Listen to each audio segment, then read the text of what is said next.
Good morning. It's almost Sunday afternoon here in Laos, in the city of Vientiane. The Thais call it Vientiane.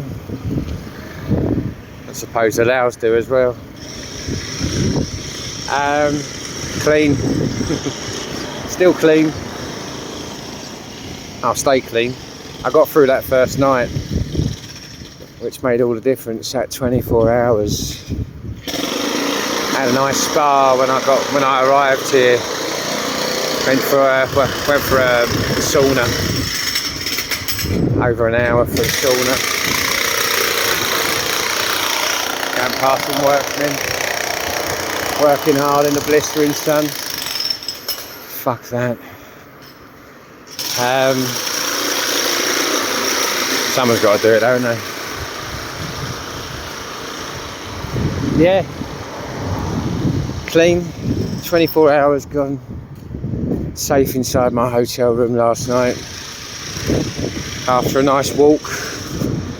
I did walk past the same old places that I've fallen into before, and you know but I had the intent before of doing it. I didn't have no intent of doing it. It did enter my mind.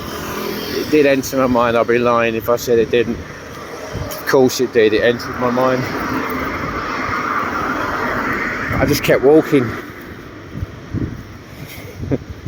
These boots are made for walking, and that's just what they'll do. And one of these days, eh?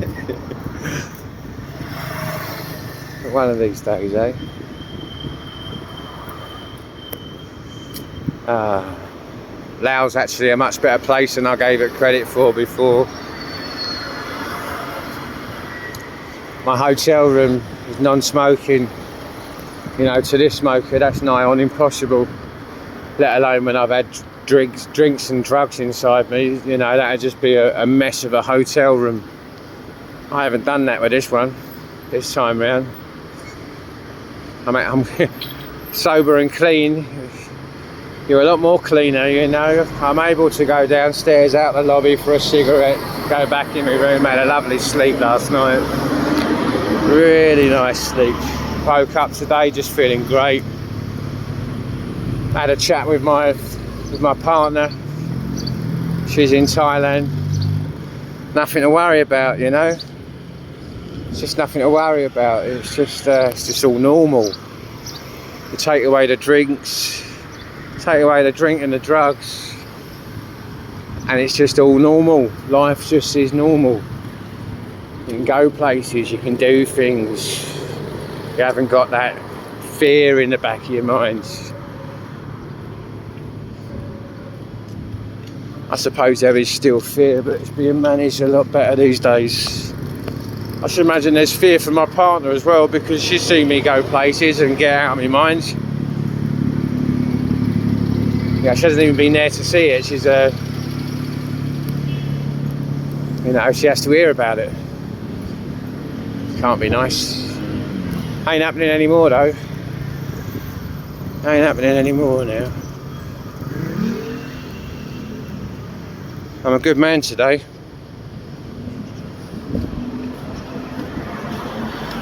I'm a good man today because I choose to be.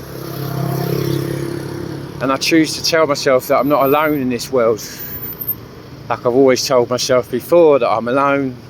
I'm a piece of shit. I'm this, I'm that. I'm everything bad. Not worth it. Not worth anything. Not worth happiness. Not worth... Actually, you know, that's what this has told me my whole life.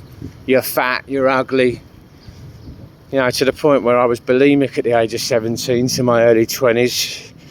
You know, I'd done a prison sentence during that time as well for just getting drunk all the time, going out and getting into fights. You know, as a teenager. Just no direction.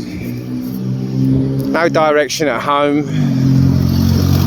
In fact, if I'm honest, like, that was kind of the way to go at home, you know what I mean? It's not that my mum drank, you know, not that my grandparents were like that, but kind of bought into the reputation of what my father was like. And I wanted to be like my father. There's nothing too strange about wanting to be like your father, I suppose, is it?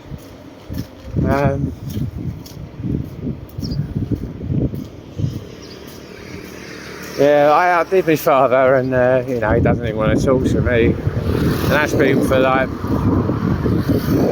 best part of 20 years coming up that we haven't spoke to each other. I have called him, I have apologised, but you know, it is what it is. So I have to respect his wishes, and I'm making amends to myself.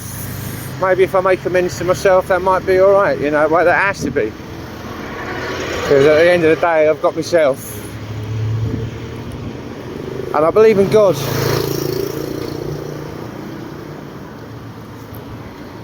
I believe that if I do the right thing, God will be next to me. I don't know about rewarded. I mean, I do feel rewarded at the moment. It's like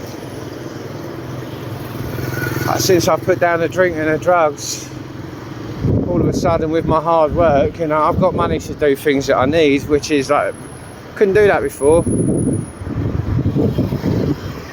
I was always worried about my next paycheck because I'd spunk it all. You know, and just because I was putting food on the table and paying the bills and paying the rent, paying my partner's visa, I thought that was it, you know, my job's done. There's so much more money you need in life for things. Hospital, emergencies, education. You know, emergencies, rainy days, such an important thing to accumulate. My mind's never let me think like that, you know, while I was too busy slagging myself off.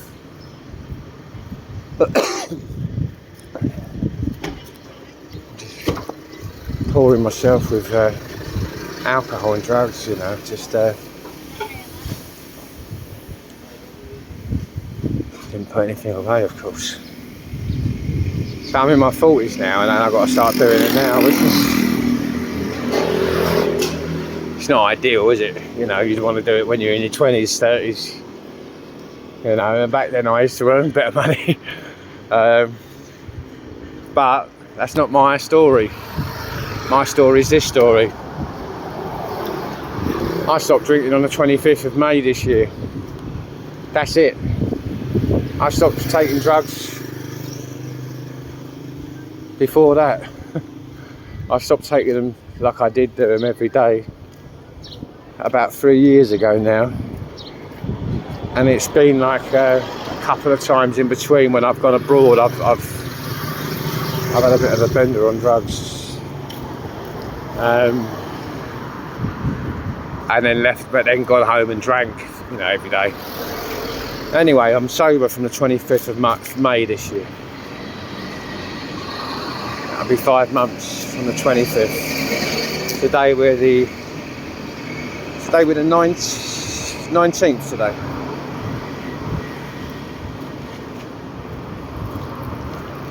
And my life is exponentially better.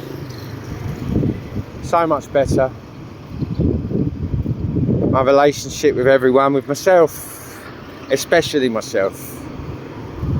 You know, because I can be polite to everyone, I can be nice to everyone. But at night time, like in the beginning, when I stopped drinking, it's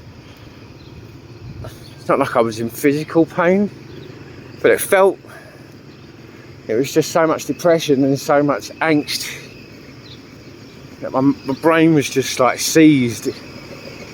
To the point where it brought me down to my knees. And I started praying to God, begging God to remove this feeling from me. And it worked. And I kept doing that every single day, to the point where there was at a point where I didn't really have to consciously make an effort to think about God. I was just always thinking about God. I'd like tapped into some frequency which was just unbelievable. Maybe some people call it a pink cloud. you know, in the recovery world. It was definitely a spiritual experience. It's dissipated a bit. I've got a bit more busy with work and taking on more responsibilities. Become a bit of a few stresses at work, you know, and then all of a sudden you're not on that frequency. So I'm going to work harder at getting onto that frequency. I hear some people pray 5 times a day. I think that's a good idea. I see the logic behind that. Obviously they're trying to tap into that frequency as well, aren't they? It's obvious. Why would you pray 5 times a day otherwise? Because we're not perfect, because we're having pure thoughts against other people, against ourselves. We're just human beings. We're not God, but there is a God. Our life is limited in this body. We're limited in this body to what we can do in this lifetime. But there was a before. We had a conscience before this body, I believe.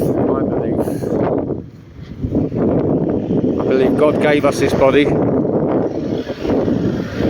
to experience life.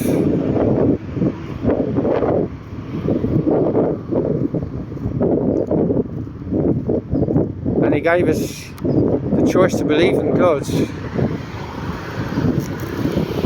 so we can get good with God for when we die.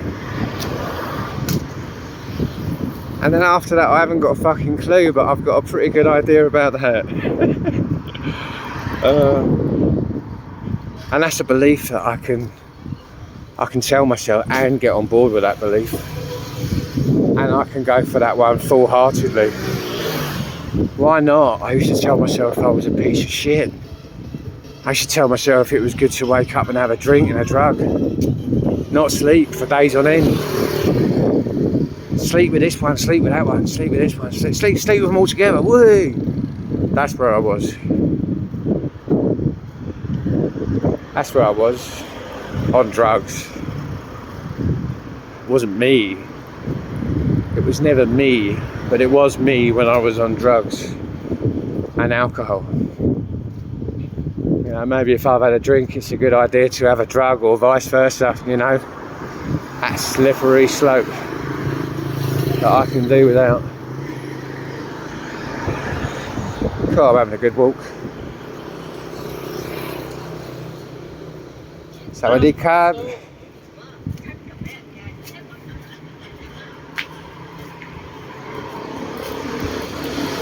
It's a tuk-tuk driver. I had a tuk-tuk last night. I couldn't find my way home. I knew I was pretty close to it. I just couldn't find it. I went for such a long walk yesterday, and I ended up getting a tuk-tuk coming back, and you can bet your bottom dollar that a tuk-tuk driver's going to try and earn a bit more money than just driving you home, like, you know. And you know, of course he would. You know, do you want Vietnamese women? They're the best women, blah blah blah. Didn't sound like he offered me any drugs though, bless him. He offered me women, and I declined. Funny enough, that is on my mind these days. That's another story. Oh, it's my story. It's my lovely story. It's my life. My life. Oh, thank you, God, for everything. Thank you, God, for letting me walk down this road with no pains in my back, no pains in my legs. I can walk. I can march. I've got strength in me to live life better than I was before, and that's a gift.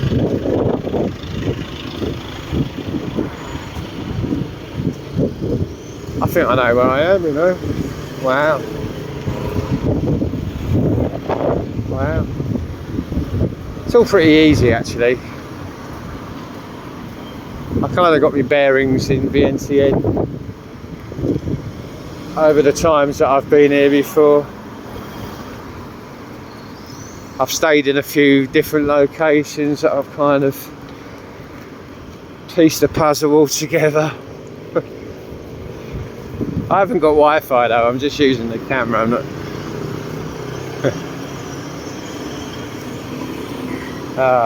God bless you.